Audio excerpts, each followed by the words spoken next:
Mi hija lloraba en su habitación, y cuando descubrí por qué, sentí que mi mundo se derrumbaba. Los mensajes no eran de una amiga ni de un chico del colegio. Ese día, supe que mi vida y la suya nunca volverían a ser las mismas. Espero que les guste.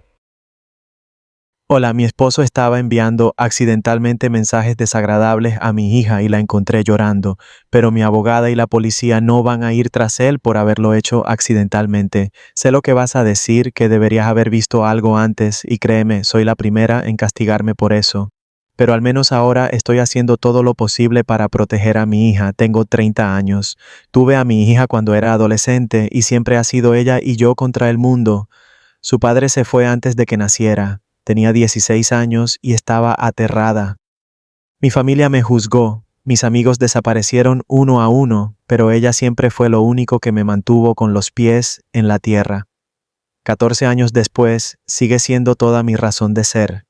Cuando conocí a mi esposo, pensé que finalmente podríamos tener una vida mejor con alguien que nos quisiera como un paquete. Lo conocí cuando mi hija tenía unos 9 años. Era encantador, gracioso, responsable y no parecía molesto por el hecho de que yo ya tuviera una hija.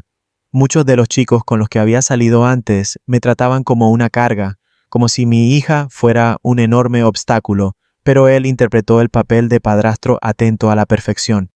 Si hubiera sido como los otros hombres con los que estuve, ni siquiera habría considerado casarme con él. Venía con pequeños regalos para ella, siempre preguntaba cómo le iba en la escuela y esas cosas. A veces incluso la ayudaba con la tarea cuando yo estaba demasiado cansada por el trabajo. Sentía que quizá por fin había encontrado a alguien que pudiera encajar en nuestra vida. Me casé con él cuando ella tenía 11 años y por un tiempo todo parecía bastante perfecto. No es que, una vez casados, empezara a mostrar su verdadera cara. Él trabajaba, pagaba las cuentas, hacía las cosas de papá cuando era necesario. No era un príncipe de Disney, pero yo no buscaba perfección, solo alguien normal. Lo que pasa con mi hija es que ella es sensible, pero también fuerte. No se abre de inmediato cuando algo le molesta, lo guarda todo hasta que explota. Hace unas noches la sorprendí llorando en su habitación. Tenía el teléfono apretado contra el pecho y de inmediato supuse que se trataba de algún chico. Ahora tiene 14 años, esa edad en la que empiezan los enamoramientos y los corazones rotos. Ya habíamos tenido la charla. No quería que cometiera los mismos errores que yo. Lo bueno de ser madre es que puedes aprender de tus errores y transmitir eso. Así que, cuando la vi llorando, me senté, le acaricié la espalda, intenté consolarla. Ella no paraba de sacudir la cabeza y esconder la cara, lo que solo me convenció más de que algún chico le había roto el corazón.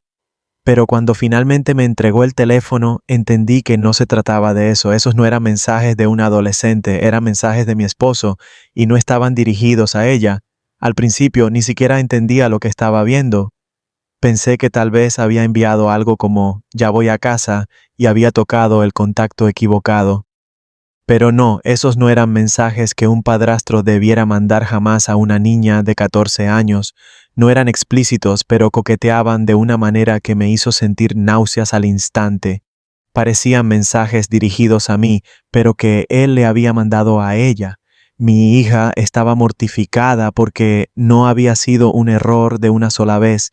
Llevaba recibiendo esos mensajes semanas, quizá más. Ella pensaba que su padrastro coqueteaba con ella por algo que había hecho y no sabía cómo decírmelo. Pensaba que estaba sola con ese asqueroso secreto porque creía que yo me enfadaría con ella o algo así. Así que lo cargó todo en silencio. No puedo describir la rabia que sentí en ese momento. Fue como si mi sangre se convirtiera en fuego. Quería gritar, romper algo, llamarlo en ese instante y destruirlo, pero tuve que mantenerme entera por ella. Estaba temblando, sollozando, rogándome que no me enfadara con ella. Creía que había hecho algo mal, pensaba que tal vez, de algún modo, lo había provocado. Pero era una niña de 14 años culpándose por las acciones de un hombre adulto. La abracé, le dije que no había hecho nada malo y que le creía. Luego tomé su teléfono y revisé cada mensaje. Algunos eran solo vergonzosos, como cuando él la llamaba bebé o cariño. Nombres con los que me llama a mí, pero otros cruzaban una línea que me dieron ganas de vomitar. Elogiaba su cuerpo de formas que jamás debió hacerlo, incluso uno que decía, pensando en ti con ese vestido. Eso me hizo querer lanzar el teléfono al otro lado de la habitación. Cuando lo enfrenté, de inmediato entró en modo de control de daños. Alegó que había sido un error. Dijo que cada uno de esos mensajes eran para mí y que simplemente se los había enviado a ella por accidente, una y otra vez, durante semanas. Según su versión, todo era un gran malentendido. Incluso intentó decirme que revisara mi teléfono porque también me había mandado los verdaderos a mí, como si eso de algún modo excusara que mi hija de 14 años recibiera mensajes de su padrastro que la hacían llorar hasta quedarse dormida. No me lo creo ni por un segundo, ni siquiera si, por alguna coincidencia imposible, realmente hubiera mandado cada uno de esos mensajes a la persona equivocada. En el momento en que lo notó, debió habérmelo dicho. En cuanto pasó, debió haberse disculpado con ella, explicarle que fue un error y asegurarse de que no se sintiera vulnerable o confundida. Pero no lo hizo, simplemente siguió, dejándola sufrir en silencio, pensando que estaba siendo acosada por su propio padrastro. Y para empeorarlo, tuvo la desfachatez de ponerse a la defensiva. Me acusó de exagerar, de intentar poner a mi hija en su contra. Dijo que yo estaba buscando una razón para pintarlo como el malo. Ningún reconocimiento, ninguna disculpa hacia ella, solo excusas y desvíos. Juro que casi pierdo la cordura. Le dije que se largara de la casa. No podía ni mirarlo sin querer gritar. Mi hija se ha aferrado a mí desde entonces. No quiere estar sola en su habitación. Me pidió si podíamos cerrar la puerta de su cuarto con llave por la noche. No hay manera de que deje pasar esto. No mandas mensajes así a una menor durante semanas sin darte cuenta. Ella no se siente segura. Y si mi hija no se siente segura, entonces él no tiene lugar aquí. Entiendo que a veces mandes un mensaje a la persona equivocada porque abres el teléfono rápido sin revisar. Sí, pero eso es un mensaje, no varios. Y pides disculpas a la persona a la que se lo enviaste por error. Mi hija es una línea que no se puede cruzar. Por eso mi matrimonio terminó en el mismo momento en que vi todo esto. Quizá estuve ciega hasta ahora sin ver lo que pasaba con ella, pero ahora no puedo mirar hacia otro lado. No puedo ni imaginar un futuro en el que mi hija y yo vivamos bajo el mismo techo con él otra vez. Me siento mal, sobre todo por mi hija, porque estaba sufriendo sola y yo no lo vi, pero también me torturo por no haber visto las señales. ¿Alguna vez la miró demasiado tiempo? ¿Se ofreció a llevarla para algún lugar por razones que no eran puras? ¿Pasé por alto algo porque quería con tantas ganas creer que era un buen hombre? La culpa me está consumiendo viva. Siento que la fallé al dejarlo entrar en nuestras vidas. Ella debió haber sido lo primero. Yo debía protegerla y en cambio ella terminó pensando que era mejor no decírmelo. Me dijo que veía lo feliz que yo estaba con él y pensó que si lo ignoraba, él se olvidaría y todo volvería a la normalidad y yo no me enojaría. Me enferma que mi hija piense así, que crea que tiene siquiera una mínima parte de culpa en esto. También me siento humillada. ¿Cómo explico esto a la gente? Si me divorcio, todos van a preguntar por qué. Sé lo que dirán. Deberías contarle a todos lo que hizo, que la gente lo sepa. Pero ¿sabes lo humillante que sería eso para mi hija? Ella es una niña. No quiero que quede atrapada en medio de todo esto. No puedo castigar a la víctima solo para vengarme del culpable. Ahora él no deja de escribirme, intentando disculparse, insiste en que no era lo que parecía, me ruega que no tire nuestro matrimonio por un malentendido, dice que estoy siendo dramática, que debería calmarme y pensarlo bien, que estoy lastimando a todos al exagerar esto, y lo único que puedo pensar es, ¿cómo te atreves? ¿Cómo te atreves a intentar hacerme sentir como la villana cuando mi hija estaba llorando en su cama, aterrada y avergonzada por tu culpa? No puedo perdonarlo, ni siquiera voy a intentarlo. Estoy mirando apartamentos porque ni siquiera quiero que sepa dónde viviremos una vez lo eche para siempre. Mi prioridad es mi hija y asegurarme de que nunca más tenga que cuestionar su seguridad. Prefiero estar sola para siempre que volver a ponerla en riesgo de esta manera. Estoy furiosa, estoy herida y estoy agotada. Me siento culpable por no haber protegido a mi hija como debía y me siento culpable por haber estado con un hombre tan enfermo durante tanto tiempo. Tengo el teléfono de mi hija en mi posesión. No voy a dejar que él le vuelva a escribir ni que ella lea nada de él. También porque sirve como prueba de todos los mensajes que le envió. Mis siguientes pasos son poner todo esto en manos de mi abogada de divorcio, la policía y cualquiera que pueda hacer que pague por lo que ha hecho. Sé que mi futuro ex esposo está aterrorizado de lo que pueda hacer con esto, pero no voy a dejar que se salga con la suya. Actualización 1. Hola, ya se ha presentado la denuncia y mi abogada de divorcio está preparando los papeles. Siento no tener mucho más que ofrecer como actualización porque estas cosas toman tiempo antes de que haya noticias. Lo que vengo a escribir porque la gente me lo ha pedido es un poco sobre mi historia y lo que mi hija y yo hemos vivido. Esto no es solo acerca de lo que pasó con mi esposo y esos mensajes, es sobre todo lo que vino antes, todo lo que nos formó a mi hija y a mí, y por qué esta traición duele tanto. Fui madre adolescente. Tenía 16 años cuando descubrí que estaba embarazada y el padre biológico de mi hija desapareció. En el momento en que se lo conté, literalmente ese mismo día, nunca volvimos a verlo. Él nunca preguntó por ella, nunca envió ni un centavo. La crié sola y fue brutal. Yo misma aún era una niña, intentando descubrir cómo terminar la secundaria, cómo trabajar, cómo pagar pañales y fórmula, cómo ignorar las miradas y los comentarios de la gente que creía saber más que yo. Podrías haber tomado otro camino con mi embarazo, pero mirando atrás, aunque mis padres no querían ese camino, aunque estaban enojados conmigo, no me arrepiento de haberla tenido. Creo que ese no es el punto de mi historia. Decirme que deberías haber abortado a mi hija y que nada de esto habría pasado como piensan algunas personas es cruel. Ella es lo mejor que me ha pasado en la vida, aunque significara muchos sacrificios. Decir cosas así no es muy distinto a lo que pensaba mi hija sobre los mensajes de su padrastro, que quizá ella había hecho algo para merecerlos. Tenerla o no tenerla no es una razón válida para decir que merecía lo que pasó. Ser proelección no te da derecho a decir esas cosas. Pero volviendo a mi historia, perdí casi a todos mis amigos en ese entonces porque nadie quería estar con la chica que tenía un bebé. Pasé de ser una adolescente normal a ser madre de la noche a la mañana y no había red de seguridad. Pero lo logré, lo fui resolviendo paso a paso. Mis padres no estaban de acuerdo con el aborto, pero tampoco estaban de acuerdo con que me quedara en casa.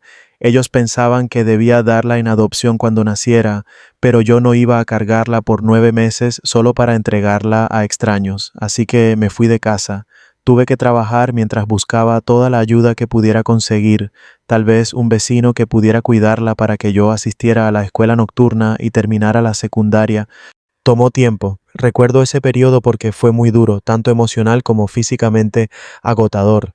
Pero miraba su carita y me recordaba a mí misma que ella no pidió estar aquí y que era mi trabajo darle la mejor vida posible. Así que durante 14 años hemos sido solo ella y yo. Ella es mi todo. Mi hija no es solo mi hija, es mi compañera de supervivencia. De alguna manera, crecimos juntas. Por eso nuestro vínculo es diferente, y como sé lo pesado que se siente el abandono, juré que nunca permitiría que nadie la hiciera sentir no deseada o insegura. Avanzando en el tiempo hasta cuando conocí a mi esposo, mi hija tenía unos 9 años. Yo estaba cansada de estar sola, cansada de cargar con todo por mí misma. Y entonces apareció este hombre que parecía tan estable, tenía un trabajo, su propio lugar, y no se inmutó cuando le dije que tenía una hija. De hecho, parecía gustarle esa parte de mí, lo cual ahora me repugna profundamente. Llegaba con pequeños regalos para ella, bromeaba con ella, actuaba como si quisiera ser parte de nuestro equipo. Fue un alivio sentir que alguien me veía como más que una chica con cargas. Durante un tiempo me dejé creer que había elegido bien. Cuando se mudó conmigo y comenzó a ayudar con las cuentas, sentí que quizá por fin podía respirar. Cuando me casé con él, pensé que era un nuevo comienzo, una oportunidad de tener una vida algo normal. Creí que por fin le había dado a mi hija una familia real, con una figura paterna que no la abandonaría como lo hizo su padre biológico. Por eso dolió tanto descubrir todos esos mensajes, porque yo lo permití y no podría sentirme más culpable. Era mi responsabilidad como madre protegerla, y fallé miserablemente. Durante años intenté darle lo mejor, y este error ha sido demasiado costoso. Estoy agradecida cada día de que no haya ido más lejos, pero eso no me consuela. Algunas personas dijeron que no debería ser tan dura conmigo misma, que hice lo que debía hacer cuando me enteré. Pero como madre, es difícil sentirse bien con algo así. Soy yo quien se supone que debe filtrar a las personas que entran en la vida de mi hija, y fallé. Juzgué mal. Por supuesto que voy a hacer todo lo que esté en mi poder para arreglar las cosas, pero a veces desearía que él solo hubiera sido malo conmigo y no con mi hija. Preferiría volver a pelear como madre soltera antes que arriesgar otra vez la seguridad y la paz mental de mi hija por un matrimonio que resultó ser una completa farsa. Elegí al hombre equivocado y lo único que queda por hacer ahora es elegir distinto, esta vez por mí y por ella. Actualización 2. Quise dar una actualización porque han pasado muchas cosas desde mi última publicación.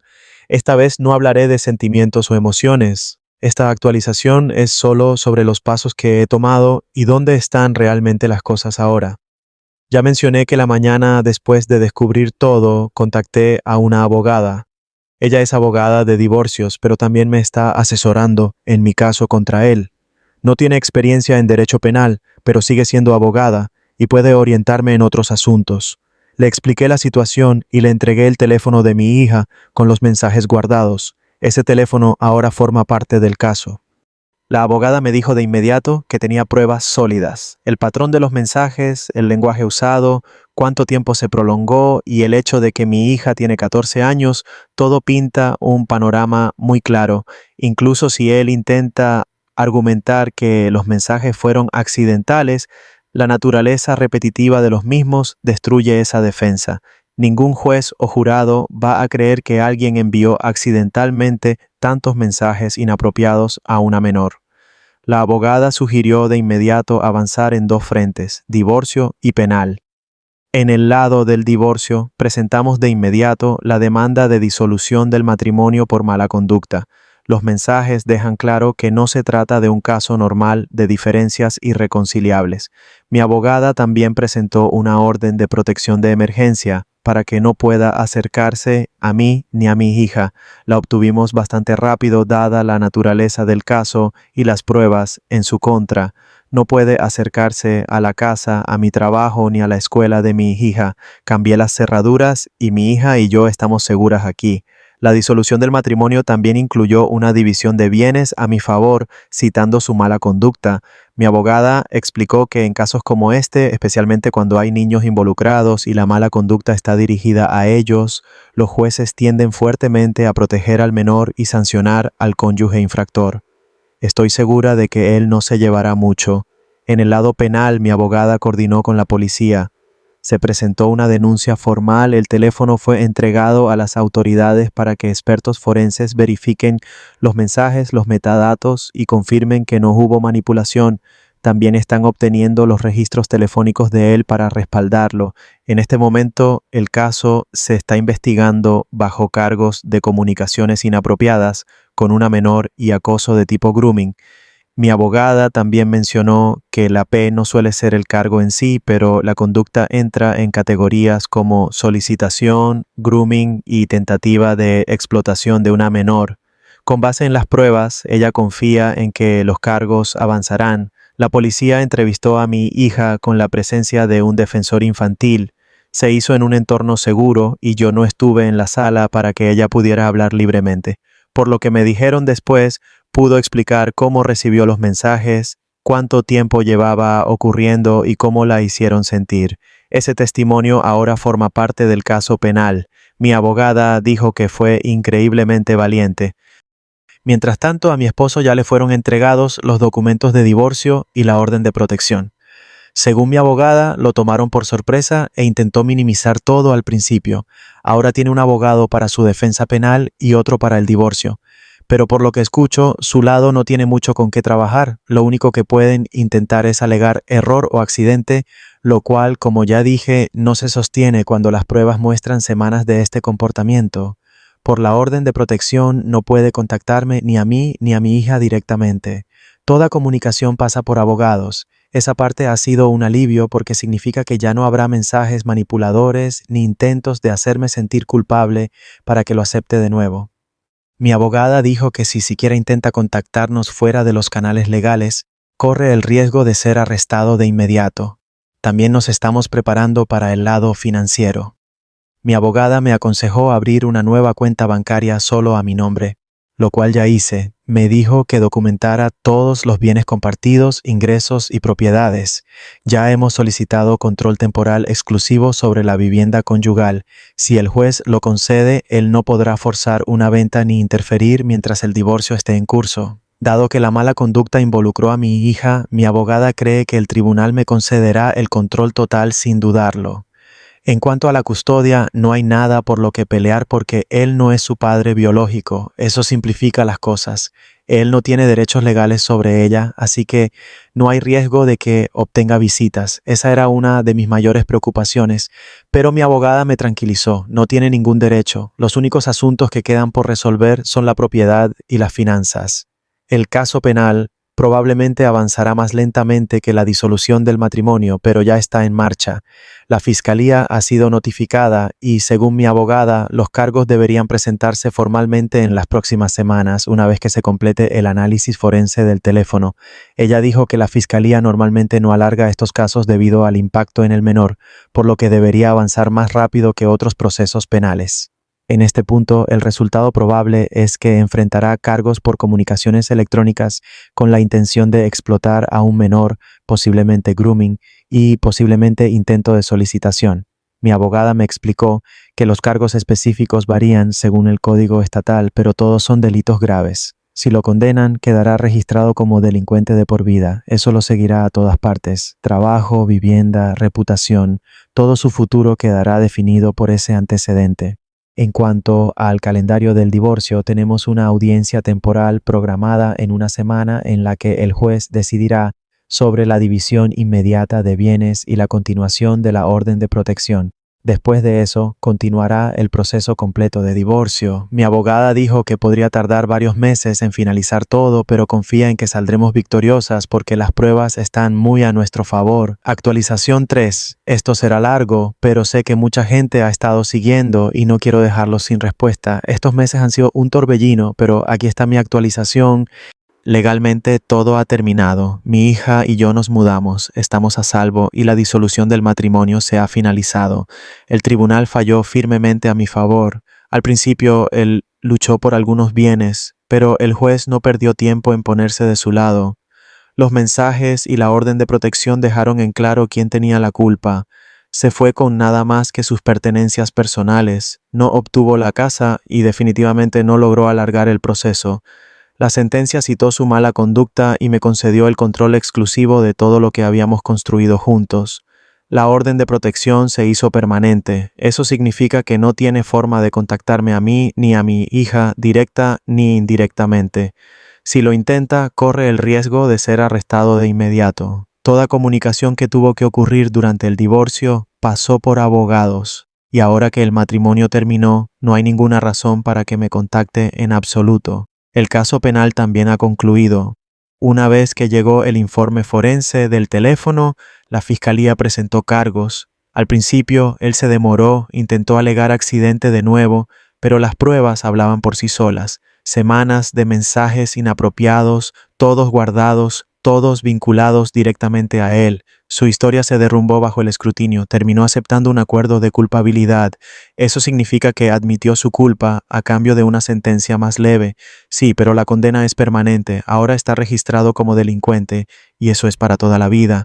Nunca podrá escapar de esa etiqueta. La sentencia incluyó libertad condicional, programas de terapia obligatorios y restricciones sobre dónde puede ir y qué puede hacer. No puede estar a cierta distancia de escuelas, parques o cualquier instalación con niños. Será monitoreado. Su nombre aparecerá en todos los registros. Cualquiera que lo busque verá lo que hizo. Esa es su realidad. Ahora, la mejor parte del resultado penal es que mi hija nunca tuvo que testificar en la corte, no tuvo que sentarse frente a extraños y hablar sobre lo que pasó. Ella dio su declaración hace meses con la defensora infantil y eso fue suficiente.